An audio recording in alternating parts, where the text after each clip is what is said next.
ಮನಸ್ಸನ್ನ ಶೂನ್ಯ ಸ್ಥಿತಿಗೆ ತಗೊಂಡ್ಬರೋದು. ಶೂನ್ಯ ಸ್ಥಿತಿಗೆ ತಗೊಂಡ್ಬರೋದು ಹೆಂಗ್ ತರೋದು ಶೂನ್ಯ ಸ್ಥಿತಿಗೆ?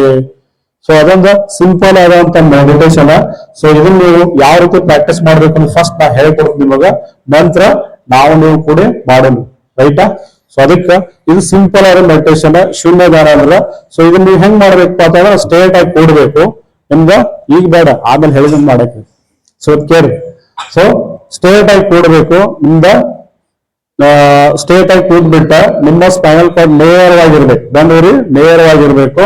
ಸೊ ಅವಾಗ ನೀವು ಒಂದು ದೀರ್ಘವಾದ ಶ್ವಾಸ ನಿಶ್ವಾಸ ಮಾಡಿಬಿಟ್ಟ ಅವಾಗ ಇದನ್ನ 3 times ಮಾಡಿ ನಂತರ ನೀವು ಏನ್ ಮಾಡ್ಬೇಕಾದ್ರೆ ನಾರ್ಮಲ್ ಆದ ಉಸಿರಾಟ. ಅದಕ್ಕೋಸ್ಕರ ಎಕ್ಸ್ಟ್ರಾ ಬ್ರಿತ್ ಮಾಡೋದು ಬೇಡ, ಜೋರ್ಲೆ ತಗೊಳ್ಳೋದು ಬಿಡುದು ಈ ತರ ಏನ್ ಬೇಡ.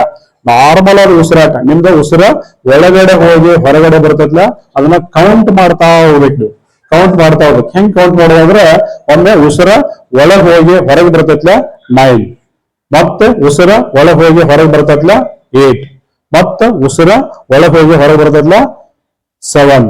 ಈ ತರ ನೀವು ಕೌಂಟ್ ಅನ್ನ ರಿವರ್ಸ್ ಆಗಿ ಶೂನ್ಯ ಸ್ಥಿತಿಗೆ ತಗೊಂಡ್ಬರ್ಬೇಕು. ಬರ್ತೀರಿ? ಸೊ ಇದ ಫಸ್ಟ್ ಸ್ಟೆಪ್ ಈಗ. ನಂತರ ಇದನ್ನ ಪ್ರಾಕ್ಟೀಸ್ ಮಾಡಿದಾಗ ನೀವು 29 to 0 ಬರ್ಬೇಕು. 29 to 0 ಬರ್ಬೇಕು. ಸೊ ಇದನ್ನ ಪ್ರಾಕ್ಟೀಸ್ ಮಾಡಿದಾಗ ಅವಾಗ ನೀವು ಮತ್ತ 99 to 0 ಬರ್ಬೇಕು. ಸೊ ಈ ತರ ನೀವು ಡೈಲಿ ಪ್ರಾಕ್ಟೀಸ್ ಮಾಡಿದ್ರಿ ಅಂದ್ರೆ ನಿಮ್ಮ ದೇಹ ಮತ್ತು ಮನಸ್ಸು ಶೂನ್ಯ ಸ್ಥಿತಿಗೆ ಬರ್ತೈತಿ. ಶೂನ್ಯದ ಪವರ್ ಬರ್ತೈತ್ಲ. ಒಂದಕ್ಕೆ ಬೆಲೆ ಬರ್ಬೇಕಾದ್ರ ಮುಂದ ಶೂನ್ಯ ಬೇಕು ನಮ್ಗೆ. ಸೊ ಪ್ರತಿಯೊಂದಕ್ಕೂ ಶೂನ್ಯ ಬಹಳ ಪವರ್ಫುಲ್ ಆದಂತ ಒಂದು ಸಂಖ್ಯೆ. ಅದಕ್ಕೋಸ್ಕರ ನೀವು ನಿಮ್ಮ ದೇಹ ಮತ್ತು ಮನಸ್ಸನ್ನ ಶೂನ್ಯ ಸ್ಥಿತಿಗೆ ತರಬೇಕು. ಅದಕ್ಕೆ ಪ್ರಾಕ್ಟೀಸ್ ಅನ್ನ ಇವತ್ತ ನಾವು ಮಾಡೋಣ. ರೈತಾ? ಸೊ ಯಾರ್ಯಾರು ಕೂಡ್ಬೋದು, ನೀವು ಸ್ಥಿತಿಗೆ ಬರ್ತೈತಿ, ನಿಮಗೂ ಅನುಭವಕ್ಕೆ ಬರ್ತೈತಿ. ರೈಟಾ? ಯೂಸ್ ಆಗಿರ್ಬೇಕು. ಫ್ರೀ ಆಗಿ ಕೊಡ್ರಿ, ಸ್ಟ್ರೇಟ್ ಆಗಿ ಕೊಡ್ಬೇಕು, ಫ್ರೀ ಆಗಿ ಕೊಡ್ಬೇಕು. ಸೊ ಫ್ರೀ ಆಗಿ ಕೊಟ್ಬಿಟ್ಟ ಎರಡು ಕಣ್ಣುಗಳನ್ನ ಸ್ಲೋ ಆಗಿ ಮುಚ್ಚಿ ಬಿಡ್ರಿ. ಯಾರು ದಯವಿಟ್ಟು ಕಣ್ಣ ತೆಗಿಬೇಡ್ರಿ. ಎರಡು ಕಣ್ಣುಗಳನ್ನ ಮುಚ್ಚ್ರಿ. ಮುಚ್ಚಿ ಒಂದು ದೀರ್ಘವಾದ ಉಸಿರನ್ನ ತಗೊಂಡು ಬಿಡುಗಡೆ ಮಾಡಿ 3 times. ದೀರ್ಘವಾದ ಉಸಿರನ್ನ ತಗೊಳ್ಳೋದು ಬಿಡುವುದು.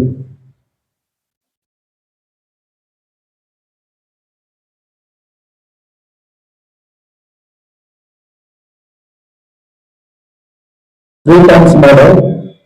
ಸೊ ಅವಾಗ ನಿಮ್ಮ ಉಸಿರಿನ ಕಡೆ ಮಾತ್ರ ನಿಮ್ಮ ಗಮನವನ್ನು ಕೊಡ್ತಾ ಹೋಗಿ. ಸೊ ಅವಾಗ breathe in breathe out 9, breathe in breathe out 8. So ಈ ತರ ಕೌಂಟ್ ಗಳನ್ನ ನೀವು ಪ್ರಾರಂಭ ಮಾಡ್ರಿ. 9 to 0.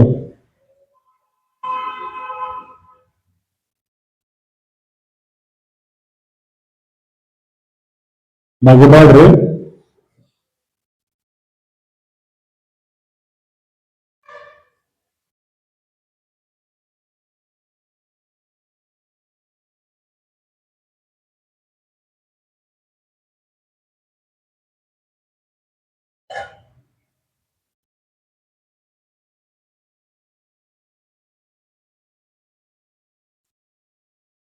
ನಾರ್ಮಲ್ ಆದ ಉಸಿರಾಟ. ನಿಮ್ಮ ಉಸಿರಿನ ಕಡೆ ಮಾತ್ರ ನಿಮ್ಮ ಗಮನ ಇರಲಿ.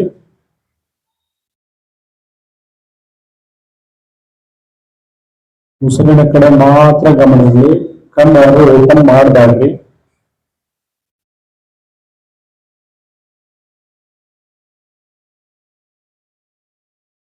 ನಾರ್ಮಲ್ ಆದ ಉಸಿರಿನ ಜೊತೆಗೆ ಇರ್ರಿ. ನಿಮ್ಮ ಉಸಿರು ದೇಹದ ಯಾವ ಭಾಗದ ಕಡೆ ಗಮನವನ್ನು ಕೇಂದ್ರೀಕರಿಸ್ತೀರಿ ಆ ಭಾಗದ ಕಡೆ ನಿಮ್ಮ ಉಸಿರ ಚಲನೆಯನ್ನ ಮಾಡ್ತೀವಿ.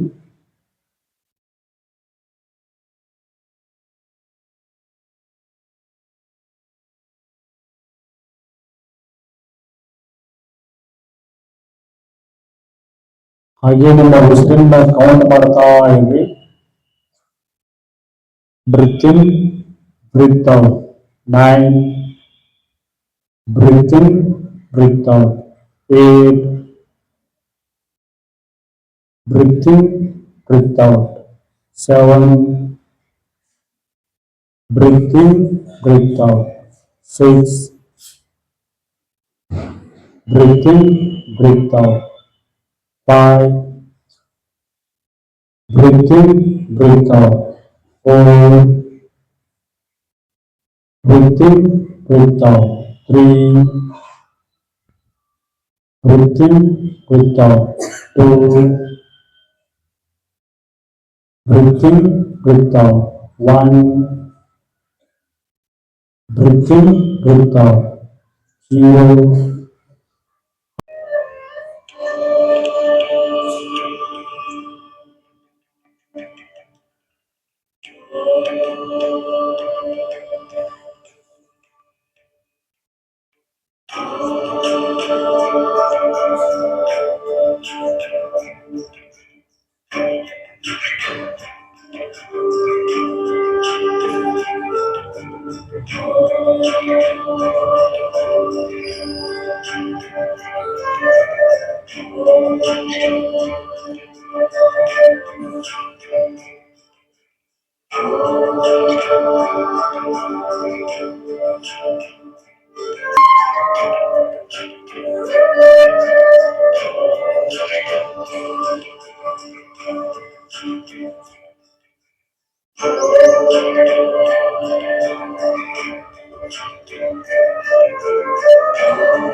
ನಾವು ದೊಡ್ಡ ಕನ್ವರ್ಟ್ ಮಾಡ್ಕೋಬೇಕಾದ್ರೆ ಸಮ್ ಲೈಟ್ ಬರುವಾಗ ಎಕ್ಸರ್ಸೈಸ್ ಮಾಡ್ರಿ. ಅಂದ್ರೆ ಬಹಳ ಎಕ್ಸರ್ಸೈಸ್ ಮಾಡ್ಬೇಕಂತ ಹೇಳಿ ಸಿಕ್ಕಾಪಡೆ ಘನವಾಗುವಂಗ್ ಮಾಡಬೇಡ್ರಿ. ಲೈಟ್ ಆಗಿ ಎಕ್ಸರ್ಸೈಸ್ ಮಾಡ್ರಿ. ಮಾಡ್ರಿಂದ ಅಂತ ಮೆಡಿಟೇಷನ್ ಮಾಡ್ರಿ. ದೆನ್ ನೋಡ್ರಿ ನಿಮ್ ಲೈಫ್ ಎಷ್ಟು ಟರ್ನ್ ಆಗ್ತೈತಿ, ಎಷ್ಟು ನೀವೆಲ್ಲ ಪಡ್ಕೊಳಕ್ ಸಾಧ್ಯತೆ ಇರುತ್ತೆ. ಅದಕ್ಕೆ ಈ ತರ ನಿಯಮಿತ ಪ್ರಾಕ್ಟೀಸ್ ಮಾಡ್ರಿ. ನಿಮ್ಗೆ ಒಳ್ಳೆ ಲಾಭ ಸಿಗ್ತಾವ. ಹಾಗೆ ನಿಮ್ಮ ಸಂಸ್ಥೆಗಳು ಒಳ್ಳೆ ಹೆಸರು ಬರ್ತೈತಿ. ಯಾಕಂದ್ರೆ ಇಲ್ಲಿ 90-95% ಮಾಡಿದ್ರೆ ಈ ಸಂಸ್ಥೆಗಳ ಹೆಸರು ಬರ್ತೈತಿ. ಇಲ್ಲ ಕಲಿಸಿದ ಗುರುಗಳಿಗೂ ಒಳ್ಳೆ ಹೆಸರು ಬರ್ತೈತಿ. ಅದಕ್ಕೆ ನಿಮ್ ಕಾನ್ಸಂಟ್ರೇಷನ್, ಫೋಕಸ್, ನಿಮ್ ಮೆಮೊರಿ ಪವರ್, ಸೊ ಎಲ್ಲ ಇರುವುದು ಈ ಒಂದು ಜಸ್ಟ್ ಮೆಡಿಟೇಷನ್ ಮಾತ್ರ. ಇದನ್ನ ಬಿಟ್ಟು ನೀವು ಎಲ್ಲೇ ಹೊರಗಡೆ ಗುಳಿ ಔಷಧ ಅದು ಇದು ನಥಿಂಗ್ ಏನೋ ಸಿಗಂಗಿಲ್ಲ. ಅದಕ್ಕೆ ಇದನ್ನ ಪ್ರಾಕ್ಟೀಸ್ ಮಾಡ್ತೀರಿ, ಫಸ್ಟ್ ನಿಮಗೆ ಒಳ್ಳೇದು ಆಗ್ತೈತಿ. ಅದಕ್ಕೆ ನಿಮ್ಮೆಲ್ಲರಿಗೂ ಒಳ್ಳೇದಾಗಲಿ. Thank you, thank you very much.